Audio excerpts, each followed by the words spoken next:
네빌 고다드는 1905년 바베이도스라는 조그만 섬에서 태어나 연극을 공부하기 위해 17살이 되던 해 미국으로 건너갔습니다. 그러다 1920년 스승 압둘라를 만나 7년간 이 상상의 법칙에 대해 공부했습니다. 압둘라로부터 상상력을 통제하는 이론적인 방법의 기초로서 카발라, 히브리어, 성경의 비의적 의미 등을 배움과 동시에 실제로 상상력을 통제하는 수련을 했습니다. 그 후 미국 전역을 거쳐 이 상상의 기법에 대해 강의를 합니다. 사람들은 기존의 상상의 기법이나 이론과는 달리 자세하고 구체적이었던 이 기법을 이미징이라는 말 대신에 네빌링이라고 불렀고, 때로는 현실화시킨다는 리얼라이즈라는 표현 대신에 네빌라이즈라는 단어로 사용했습니다.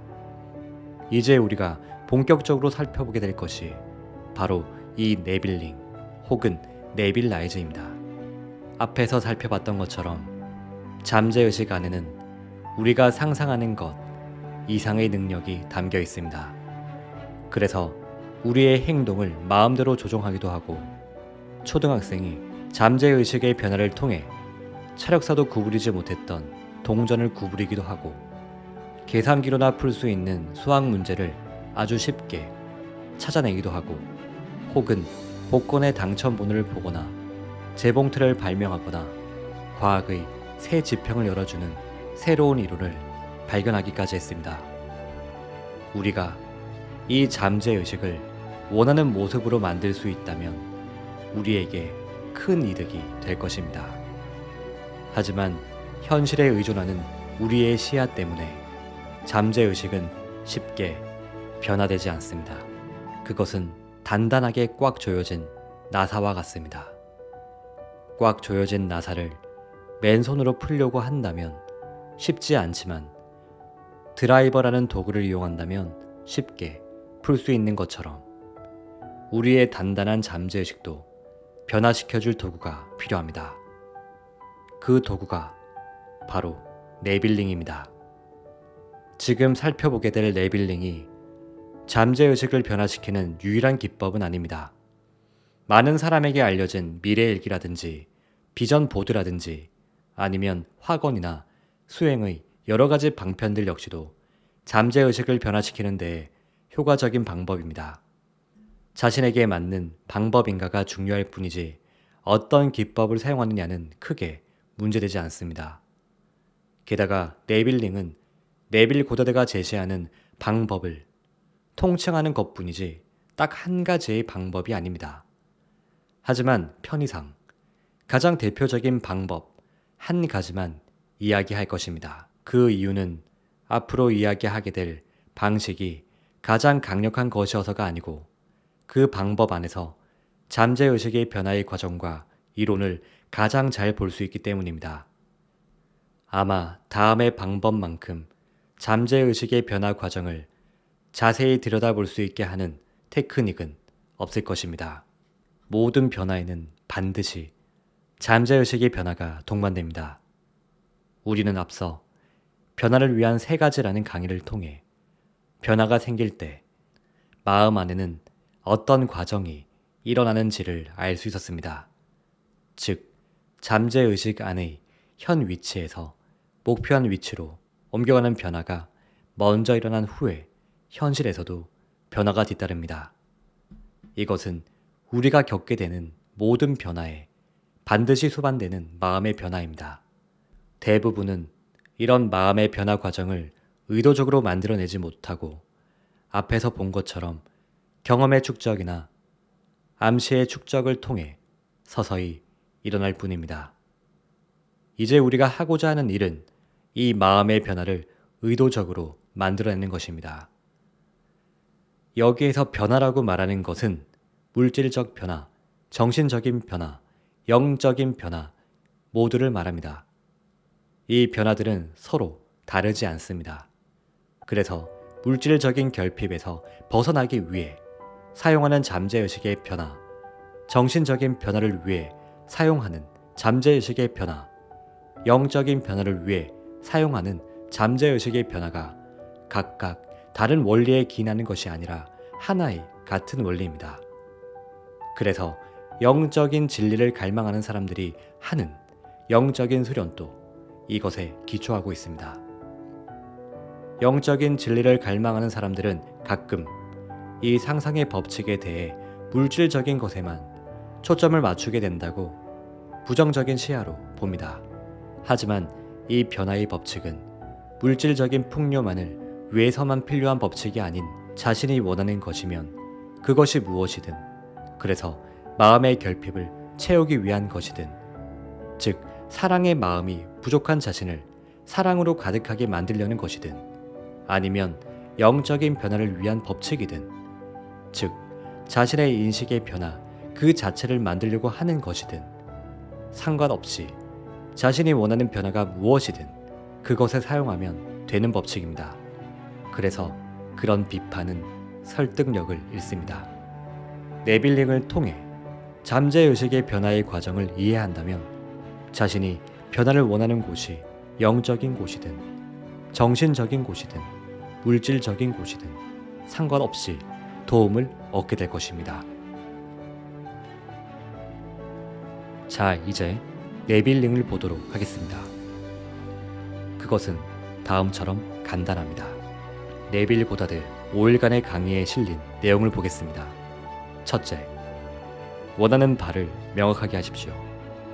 둘째, 원하는 것이 성취되었다면 마주칠 만한 사건을 구상하십시오. 그 사건은 여러분 자신이 주인공이 된 행동이어야 하고 원하는 것이 이루어졌다는 것을 나타내는 사건이어야 합니다. 셋째, 몸을 움직이지 말고 잠과 비슷한 상태를 불러일으키십시오. 그런 후에 구상했던 행동을 하는 여러분을 마음속으로 느껴 소망이 성취되었다는 감각만이 마음을 지배하게 하십시오. 승진을 원한다고 가정해 보겠습니다. 그러면 승진을 했을 때 마주칠 일들을 생각해야 합니다. 그래서 승진을 한 하루를 상상해 봅시다. 아침이 되어 출근하게 되었을 때, 그래서 승진을 한 하루를 상상해 봅니다. 아침이 되어 출근하게 될 때까지는 크게 달라진 점이 없을 것입니다. 그렇다면 그때의 장면들은 우선 넘어갑니다. 왜냐하면 목표로 삼은 장면은 소망이 이루어졌다는 느낌을 강하게 내포하고 있어야 하기 때문입니다. 그러면 이제 출근했을 때를 살펴봅니다. 출근하게 되면 부하 직원의 인사를 받을 수도 있을 겁니다. 그런데 인사말 안에 부장님처럼 승진을 나타내는 말이 있을 수도 있습니다. 그렇다면 그 장면도 좋습니다. 하지만 크게 다가오지 않는다면 이것도 넘깁니다. 어쨌든 하루의 일과를 그렇게 쭉 살펴봅니다. 어떤 장면이든 관계없지만 그 중에서 가장 구미가 당기는 장면이 좋습니다. 여러 가지의 장면 중에서 가장 승진했다는 느낌을 갖게 해주는, 지금과는 다른 기분을 만들어주는 장면이 좋습니다. 그래서 다른 후보들을 제치고 퇴근 후에 하는 승진 축하 파티를 목표로 잡았습니다. 그렇다면 그 장면을 조금 더 구체적으로 생각해 봅니다. 누가 옆에 있을 것이고, 어떤 가게이고, 참석한 사람들이 누구이고, 이런 것들을 구체적으로 생각해 봅니다. 왜냐하면 우리가 하고자 하는 일은 그 상상을 현실처럼 속이는 작업인데, 구체적이지 못하다면 속지 않기 때문입니다. 그 장면을 구체적으로 정했다면 이젠 잠과 비슷한 상태를 불러일으킵니다. 그리고 그 장면을 반복해서 소망이 이루어진 것을 현실처럼 경험합니다. 안녕하세요. 당신의 요술램프 인생 닥터입니다. 오늘은 네빌링에서 중요한 내용들을 가져왔습니다. 네빌링은 잠재의식의 변화를 통해 원하는 것을 끌어당기는 기술입니다. 오늘 말씀드린 듯이 네빌링은 네빌 고다드가 만든 것으로 이는 네빌 라이즈라고도 불립니다. 모든 진리는 간단 명료한 것처럼 네빌링을 하는 방법도 역시나 간단 명료합니다. 총 3단계로 구성되어 있는데요. 첫 번째는 원하는 것을 명확하게 하기. 두 번째는 원하는 것이 이루어졌을 때 일어나는 일들을 구상하기. 세 번째는 잠과 비슷한 상태로 구성한 것들을 상상하고 느끼기. 예를 들어 보겠습니다. 자신의 소원이 지금 하고 있는 가게가 번창하는 것이 꿈이라고 가정을 해보겠습니다. 그럼 첫 번째는 가게를 번창하는 것에 대해서 좀 더 구체적으로 생각해 봅니다. 연 매출을 1억이나 2억 등으로 좀 더 명확하게 잡으셔도 좋습니다. 두 번째는 나의 가게에 손님들이 넘쳐나는 장면, 그리고 웨이팅이 아주 많이 밀려있는 모습, 아니면 수많은 사람들이 나의 가게에 와서 행복해하는 모습, 정산을 할 때 엄청난 매출을 보고 놀라는 나의 모습, 이런 모습들을 구상해 봅니다. 마지막으로 세 번째, 구상한 장면들을 잠과 비슷한 상태에서 이것을 계속해서 상상을 해봅니다. 마치 현실처럼요. 네빌링을 직접 해보시면 아시겠지만 매우 간단합니다. 오늘 이 3가지를 꼭 기억하시고요. 지금 바로 해보셨으면 좋겠습니다. 네빌링에 대한 더욱 자세한 얘기는 계속하여 영상을 통해 말씀드리겠습니다. 그럼 오늘 또 인생 닥터와 함께 해주셔서 감사합니다. 이 영상을 보고 있으신 소중한 당신은 반드시 아주 잘 될 사람입니다. 감사합니다.